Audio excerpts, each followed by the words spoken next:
السلام عليكم ورحمة الله وبركاته. ان شاء الله هناخد النهاردة ازاي ان انا اعلم ابني انه يجمع من غير ما يستخدم الآلة الحاسبة. اول حاجة لازم نعرفه ان الواحد ده عبارة عن عمود واحد، الاتنين عبارة عن عمودين واحد اتنين، التلاتة عبارة عن 3 عمدان واحد اتنين تلاتة، الاربعة عبارة عن 4 عمدان واحد اتنين تلاتة 4. تمام ماشي. يبقى تاني الواحد عمود واحد اهو، الاتنين عبارة عن عمودين اتنين، التلاتة عبارة عن 3 عمدان واحد اتنين تلاتة، الاربعة عبارة عن 4 عمدان واحد اتنين تلاتة 4. تمام.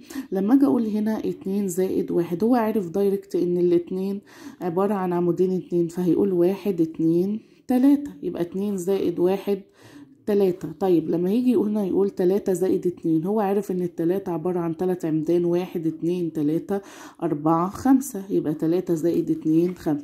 دي بالنسبة لأرقام العد، وقلنا ان هي أرقام العد لأنها عدة نفسها. طيب لو جينا بقى من بعد الأربعة فيما فوق، طيب هنقول هنا هنعمل جدول بسيط، هنحط أرقام العد اللي احنا قلناها زي ما هي، الواحد والاتنين والتلاتة والأربعة، الصفر والواحد والاتنين والتلاتة والأربعة، ونحط تحتهم الأرقام اللي هي فوق الخمسة والستة والسبعة والتمانية والتسعة.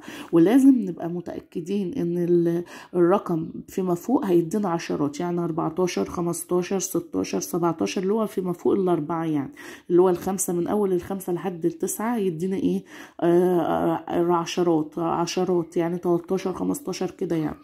ماشي. لما يجينا يقول 5 زائد 7، احنا هنا نشوف الخمسة فوقيها ايه؟ فوقيها صفر. طيب والسبعة فوقيها ايه؟ يبقى ايه؟ 2. طيب هنا ايه؟ صفر زائد الاتنين، احنا عارفين ان هي عمودين، وصفر زائد 2 كام؟ هتبقى 2، تبقى ايه؟ 12، لان لازم هيديني ايه؟ عشرات احنا قلنا. طيب لما اجي اقول هنا 8 زائد 9، ماشي، هنشوف ال8 فوقيها ايه؟ ده ال8 فوقيها 3. طب وال9 فوقيها ايه؟ ده ال9 فوقيها 4. واحنا قلنا ال3 عبارة عن ايه؟ 3 عمدان، والاربعة عبارة عن ايه؟ 4 عمدان. يبقى هنقول هنا 1 2 3 4 5 6 7، يبقى 8 زائد 9 ايه؟ 17. شطورين. طيب يلا ها حلوا معايا دي الأخيرة ها. يبقى 6 زائد 7، هنشوف ال6 فوقها ايه يا مس؟ ده ال6 فوقها 1. طب وال7 فوقها ايه يا مس؟ ده ال7 فوقها 2. واحنا قلنا ايه؟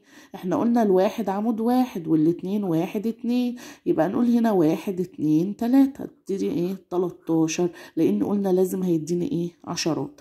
يبقى تاني ارقام عد اللي هو من واحد، لما نعرف ان هي الواحد عبارة عن عمود واحد، الاتنين عبارة عن عمودين، التلاتة 3 أعمدة، الأربعة 4 أعمدة، ومن فوق الأربعة يعني من فوق من عند الخمسة 6 7 8 9 هنعمل الإيه؟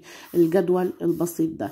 يا ريت لو عجبكم الفيديو ما تنسوش تعملوا لايك واشتراك وتفعلوا زر الجرس عشان يوصل لكم كل جديد. شكرا والسلام عليكم ورحمة الله وبركاته.